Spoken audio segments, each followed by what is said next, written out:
ఏపీలో కూటమి ప్రభుత్వం కీలక నిర్ణయాలు తీసుకుంటుంది. అధికారంలోకి వచ్చి 6 నెలలు పూర్తవుతున్న వేళ హామీల అమలు దిశగా అడుగులు వేస్తుంది. దీపావళి నుంచి ఉచిత వంట గ్యాస్ సిలిండర్ల పథకం ప్రారంభించింది.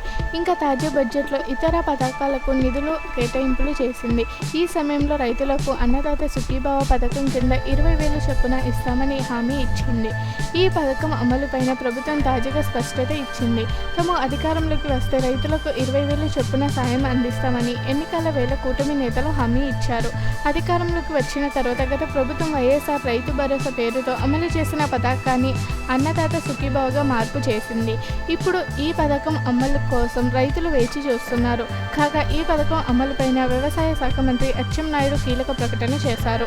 అన్నదాతలకు కేంద్రం ఏటా ఇచ్చే 6,000తో కలిపి అన్నదాత సుఖీభావ పథకం కింద మొత్తం 20,000 అందజేస్తామన్నారు.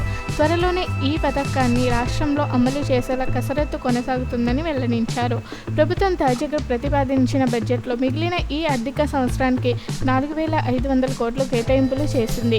అయితే కావాల్సిన స్థాయిలో నిధులు కేటాయించలేదని వైసీపీ నేతలు ఆరోపిస్తున్నారు. వచ్చే నెలలో సంక్రాంతికి రైతుల ఖాతాలో నిధులు జమపైన ప్రభుత్వం వర్గాల్లో ప్రచారం సాగింది. కానీ ఆర్థికంగా వెసులుబాటు ఎంతవరకు సాధ్యమనే చర్చ మొదలైంది. ఇప్పుడు రైతులతో పాటుగా విద్యార్థుల ఫీజుపై ఒత్తిడి పెరుగుతుంది. దీంతో పాటు ఆర్థికంగా కష్టాలు వెంటాడుతున్నాయి.